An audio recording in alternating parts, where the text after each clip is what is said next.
Assalamualaikum warahmatullahi wabarakatuh. Perkenalkan, saya Alia Nurul Nabila, siswa kelas 12 Sains SMA Bosco School Makassar. Jadi pada video kali ini saya ingin menjelaskan mengenai perdagangan internasional untuk upscore mata pelajaran entrepreneur. Maka dari itu, selamat menonton. Pertama-tama teman-teman tahu tidak apa itu perdagangan? Jadi perdagangan itu adalah kegiatan antar wilayah yang bertujuan untuk saling tukar-menukar barang ataupun jasa. Jadi aktivitas ini pun dapat dibagi ke dalam skala nasional dan skala internasional. Maka dapat didefinisikan bahwa perdagangan internasional adalah istilah untuk segala transaksi produk maupun servis antar negara dengan rencana keuntungan. Sedangkan perdagangan internasional itu sendiri adalah perdagangan yang dilakukan oleh penduduk suatu negara dengan penduduk negara lain atas dasar kesepakatan bersama. Kemudian penduduk yang dimaksud tadi itu dapat berupa antar perorangan, yaitu individu dengan individu, lalu antar individu dengan pemerintah suatu negara, atau pemerintah suatu negara dengan pemerintah negara lain. Lalu menurut Febrianti dan kawan-kawan pada tahun 2020 mereka berpendapat bahwa pengertian perdagangan internasional adalah bentuk ekstensi dari pertukaran produk serta konsumsi yang menjadi dasar pemenuhan kebutuhan manusia. Dalam hal ini berbagai negara terlibat dalam proses produksi dan konsumsi. Di banyak negara itu perdagangan internasional menjadi salah satu faktor utama untuk meningkatkan GDP. Tetapi meskipun perdagangan internasional telah terjadi selama ribuan tahun, dampaknya itu terhadap kepentingan ekonomi lalu sosial dan politik itu baru dapat dirasakan pada saat beberapa abad belakangan ini. Perdagangan internasional juga itu turut mendorong industrialisasi, kemajuan transportasi, lalu globalisasi dan kehadiran perusahaan multinasional. Lalu dalam perdagangan internasional ini juga terdapat ciri-ciri sebagai bentuk aktivitas yang melibatkan negara lain ini juga memiliki beberapa karakteristik. Dikutip dari buku Perdagangan Internasional, Konsep dan Aplikasi, sifat-sifat istilah bisnis itu yang pertama ada pihak yang terlibat tidak saling bertemu atau mengenal satu sama lain sebelumnya. Kemudian menggunakan bahasa internasional seperti bahasa Inggris yang biasa kita gunakan sehari-hari di sekolah. Lalu ada juga transaksi menggunakan mata uang dominan, contohnya seperti dolar Amerika atau USD ataupun dolar Singapura. Lalu apabila terdapat konflik, penyelesaiannya merujuk pada konvensi internasional yang telah disepakati bersama. Jadi besarnya keterlibatan negara dalam pungutan maupun memberikan perlindungan pada pelaku bisnis. Kemudian pemenuhan persyaratan dan kepemilikan izin-izin tertentu diperlukan, khususnya di negara Indonesia ini. Lalu ciri yang lainnya itu juga pihak saling mengenal setelah bertemu di media promosi maupun perwakilan dagang pada masing-masing negara. Adapun tujuan dari perdagangan internasional ini yaitu dapat memperluas pasar dan meningkatkan produksi pada sebuah bisnis. Selain itu, membangun kualitas sumber daya manusia yang terampil, unggul, serta mampu mengikuti perkembangan teknologi yang sangat kita butuhkan sekarang ini. Dan juga dapat membantu pertumbuhan sektor ekonomi negara, penyerapan tenaga kerja, hingga menjaga kestabilan harga produk. Kemudian teori perdagangan internasional menurut Amir MS itu bila dibandingkan dengan pelaksanaan perdagangan di dalam negeri, perdagangan internasional sangat rumit serta kompleks. Jadi kerumitan tersebut antara negara lain disebabkan karena adanya batas-batas politik dan kenegaraan yang dapat menghambat perdagangan. Misalnya dengan ada bea tarif ataupun kuota barang impor.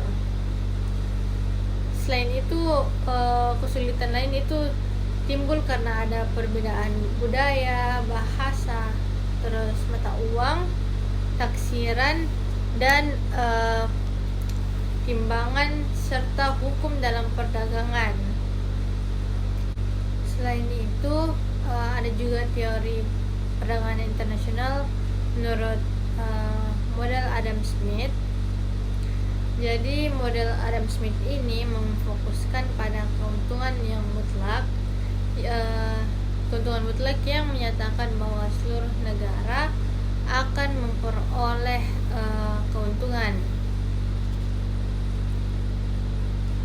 apabila semuanya memberlakukan perdagangan bebas dan berfokus pada produk atau keahlian mereka, karena impor suatu negara adalah ekspor untuk negara lain.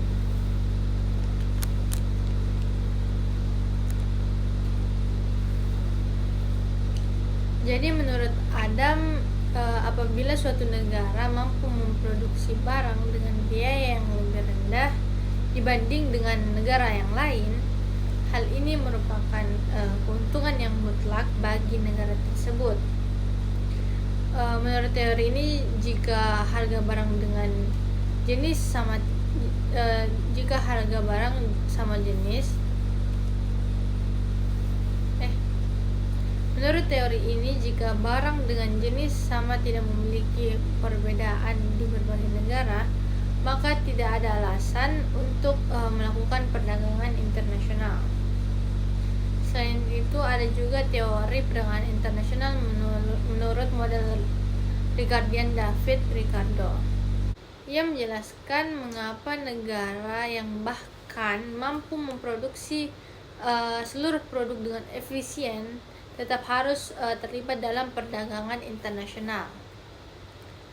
Dalam modelnya, ia menjelaskan bahwa ketika terdapat beberapa negara mampu memproduksi beberapa komoditi yang sama terlibat dalam perdagangan bebas, mereka akan meningkatkan konsumsinya dengan mengekspor apa yang secara komparatif lebih menguntungkan dan mengimpor suatu yang lebih murah dari biaya produksi di negaranya sendiri. Jadi hal ini bisa dianggap lebih menguntungkan dibanding keputusan suatu negara untuk memproduksi barang sendiri dan mengisolasi negaranya. Jadi jika terdapat dua negara yang memproduksi satu komoditi yang sama, negara yang mampu mengekspor dengan harga lebih murah akan memiliki keuntungan yang relatif lebih tinggi dibandingkan dengan negara lainnya. Kemudian teori perdagangan internasional lainnya dikemukakan oleh model Ricardian selanjutnya, yaitu oleh William Whewell pada tahun 1833. Jadi dalam penelitiannya ia meragukan teori distribusi Ricardo mampu didukung oleh bukti empiris. Jadi model Ricardian dan model Smith itu banyak dibandingkan dalam pembelajaran ekonomi untuk memahami perdagangan internasional. Teori selanjutnya itu dikemukakan oleh Hexer-Ohlin. Jadi Hexer-Ohlin ini menggunakan model Ricardian untuk membuat suatu komparatif. Jadi model ini dibuat untuk menjelaskan bagaimana suatu negara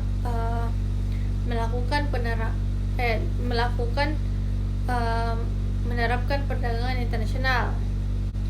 Jadi dalam hal ini Hexer-Ohlin menyatakan bahwa negara itu harus mengekspor produk yang melimpah dan diproduksi massal dan mengimpor produk yang langka.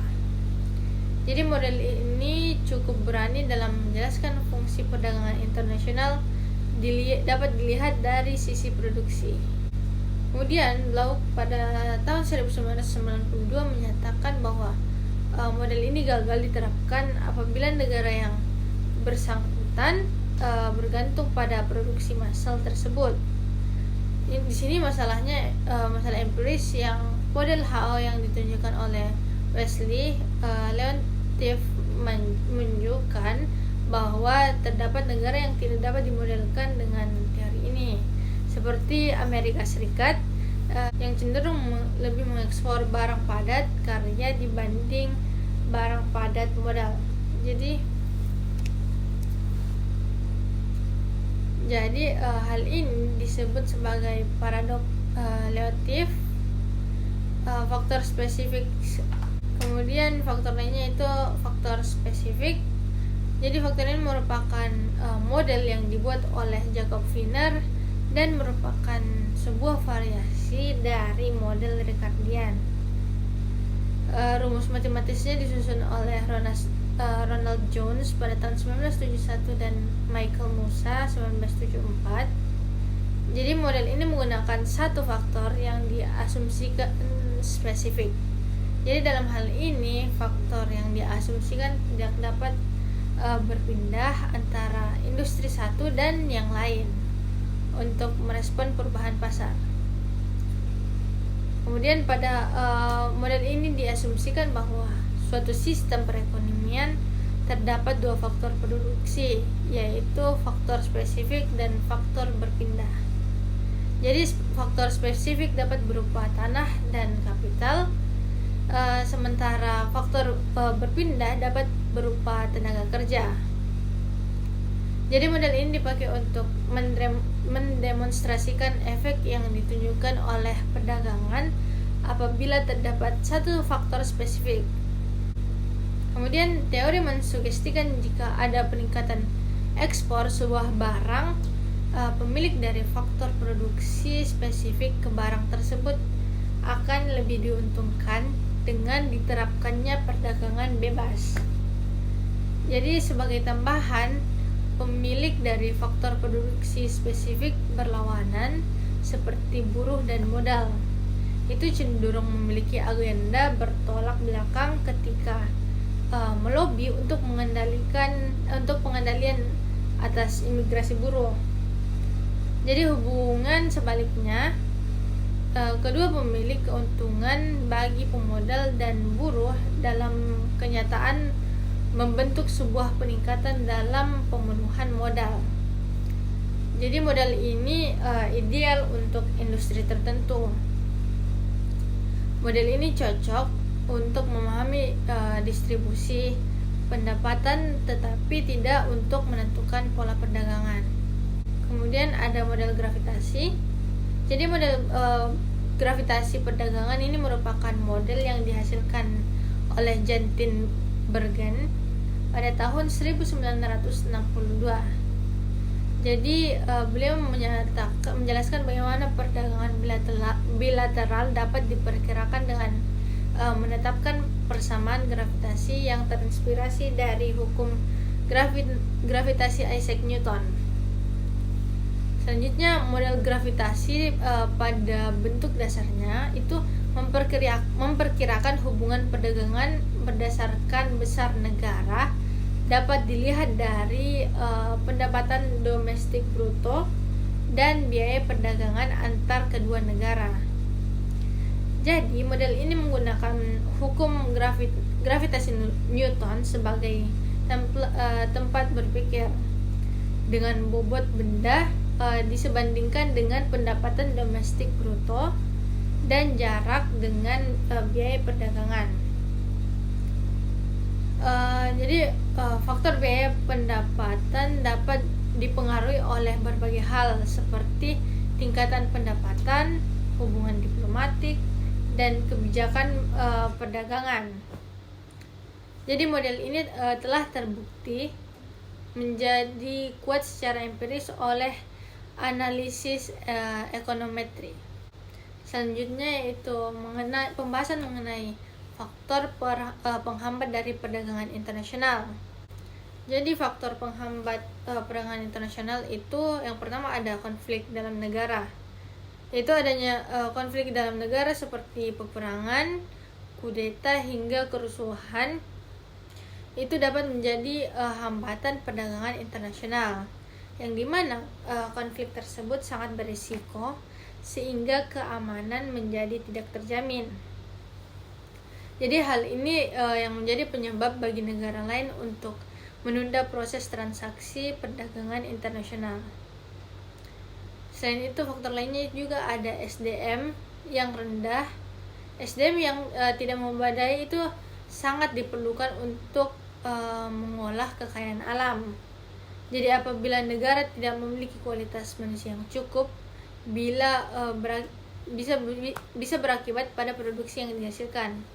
Jadi produk tersebut akan memiliki nilai yang rendah. Kemudian faktor yang lainnya itu adalah penerapan pembatasan impor dan ekspor. Kebijakan pembatasan impor dan ekspor itu sangat diperlukan untuk melindungi komoditas produk agar tidak didominasi oleh produk asing. Tetapi peraturan tersebut secara tidak langsung menghambat proses perdagangan internasional itu sendiri. Kemudian faktor lainnya itu mata uang yang berbeda. Jadi salah satu penghambat perdagangan internasional ini karena mata uang yang berbeda. Ini karena setiap negara memiliki nilai tukarnya masing-masing. Jadi pembayaran akan terhambat apabila ada pengaruh terhadap tinggi rendahnya mata uang, seperti kebijakan pemerintah untuk membatasi jumlah impor pada negara. Selanjutnya saya akan membahas mengenai manfaat dari perdagangan internasional. Jadi sebenarnya manfaat dari perdagangan internasional ini cukup banyak, teman-teman. Yang pertama itu ada dapat membangun relasi baik antar negara. Jadi dengan hal ini itu dapat mempererat hubungan antar negara. Jadi terbentuknya relasi ini dapat berdampak baik pada sektor non-bisnis seperti budaya, politik, sampai dengan militer. Manfaat yang kedua itu dapat membentuk spesialisasi dampak positif dari perdagangan internasional karena spesialisasi ini yang diciptakan olehnya. Jadi negara yang terlibat dalam bentuk transaksi ini, khususnya pihak penjual dan atau penyedia, umumnya biasa memiliki keahlian khusus. Keterampilan ini dapat diolah lebih lanjut untuk kemudian menjadi ciri khas kompetitif dari negara tersebut. Manfaat yang ketiga itu dapat menaikkan tingkat kemakmuran negara. Di mana derajat kemakmuran negara itu dapat meningkat sebagai manfaat dari partisipasi perdagangan internasional. Jadi hal ini bisa dilihat dari kegiatan para pelaku ekonomi dalam berbagai aktivitas pada bisnis global, termasuk pemerintah, lalu konsumen, dan ada juga produsen. Jadi kebijakan perdagangan internasional itu adalah kegiatan yang membawa dampak baik bagi pihak tersebut sebab karena produsen dapat meraih keuntungan dari menjangkau pasar yang lebih luas sebagai efek dari perniagaan antar wilayah.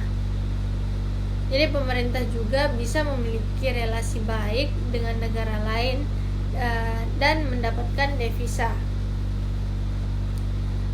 Lalu terakhir, konsumen dipermudah dengan akses barang dari luar. Kemudian manfaat yang lain juga itu dapat mengurangi jumlah pengangguran. Jadi yang dimana meningkatnya keuntungan untuk diperoleh produsen dan pemerintah, semakin tinggi pula keperluan usaha tersebut untuk memenuhi kebutuhan konsumen dari luar negeri. Tentu saja ini akan berdampak baik pada menurunnya tingkat pengangguran dalam suatu wilayah. Kemudian manfaat yang kelima itu adalah berkontribusi pada harga yang stabil. Jadi kestabilan harga negara dengan memecahkan masalah kelangkaan suatu barang dengan nilai yang lebih mahal lantaran keperluan mengimpor produk tersebut. Jadi sebaliknya, isu stok barang berlebihan itu berlebih dapat diatasi dengan mengekspor sisanya pada wilayah yang membutuhkannya. Jadi hal ini bisa berkontribusi pada harga stabil suatu negara. Lalu manfaat yang selanjutnya itu mengelola iptek. Jadi teknologi maju dan canggih dalam suatu negara yang tertuang dalam produknya itu dapat diekspor ke wilayah lain. Jadi manfaat perdagangan internasional ini pasti akan membantu perputaran pengetahuan secara global serta dalam membentuk kemakmuran dunia. Kemudian manfaat yang selanjutnya itu memperoleh barang yang tidak dapat diproduksi di negara sendiri. Jadi seperti yang kita ketahui, banyak faktor-faktor yang mempengaruhi perbedaan hasil produksi di setiap negara. Faktor-faktor tersebut seperti kondisi geografi, iklim, tingkat penguasaan iptek, dan lain sebagainya. Jadi dengan adanya perdagangan internasional, setiap negara mampu memenuhi kebutuhan yang tidak diproduksi negara sendiri. Lalu manfaat yang lainnya itu dapat memperluas pasar dan menambah keuntungan. Terkadang para pengusaha tidak menjalankan mesin-mesinnya atau alat produksinya dengan maksimal karena mereka khawatir akan terjadi kelebihan produksi yang dapat mengakibatkan turunnya harga produk mereka. Jadi dengan adanya perdagangan internasional ini, pengusaha dapat menjalankan mesin-mesinnya secara maksimal serta menjual kelebihan produk tersebut ke luar negeri. Selanjutnya manfaat yang lainnya juga itu transfer teknologi modern, di mana perdagangan luar negeri memungkinkan suatu negara untuk mempelajari teknik produksi yang lebih efisien dan cara-cara manajemen yang lebih modern. Selain manfaat yang telah saya sebutkan tadi, perdagangan internasional ini juga dapat menimbulkan dampak negatif.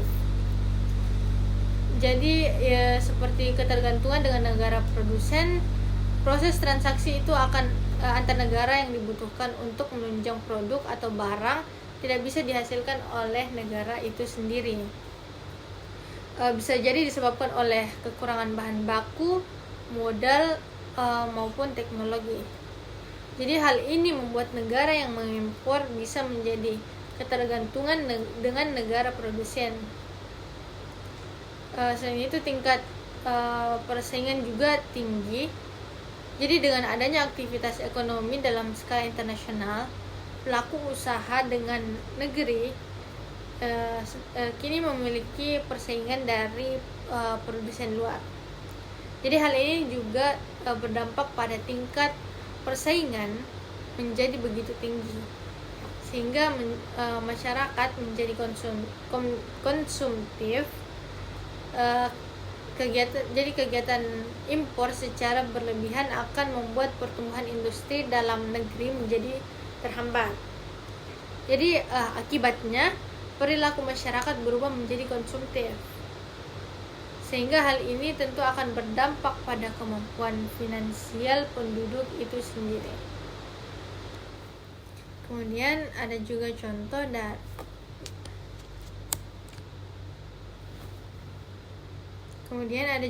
dari perdagangan internasional. Contoh pertama dari perdagangan internasional itu kegiatan impor, yang dimana aktivitas ini meliputi pembelian barang maupun jasa dari negeri. Beberapa contoh produk dari wilayah lain yang dikirim ke Indonesia seperti beras, perlengkapan farmasi, migrasi, dan juga alat elektronik. Contoh yang kedua yaitu ekspor, yang merupakan segala aktivitas atau kegiatan yang bertujuan untuk mengirim barang buatan atau bersumber dari suatu negara ke wilayah luar. Seperti Indonesia kaya akan sumber daya alam dan mengekspor lobster, kelapa sawit, kopi, hingga furniture kayu. Contoh yang ketiga yaitu konsumsi. Hal ini tidak terbatas pada kegiatan jual beli dari negara lain, melainkan juga untuk melakukan bisnis dengan individu maupun kelompok dalam wilayah sendiri. Contoh yang keempat itu ada barter, yang dimana kegiatan barter juga menjadi salah satu contoh perdagangan internasional, karena aktivitas menukar barang atau produk yang bernilai lainnya ini juga dilakukan oleh orang-orang dalam negeri dengan pihak luar. Contohnya seperti perdagangan internasional jenis ini adalah pemerintah suatu wilayah menukar kelapa sawit bagi negara yang tidak memproduksi dengan cara memperoleh kelengkapan militer untuk menggantikan komoditas tersebut. Baik, sekian pembahasan mengenai perdagangan internasional dari saya. Apabila ada kesalahan kata mohon dimaafkan. Saya akhiri, wassalamualaikum warahmatullahi wabarakatuh.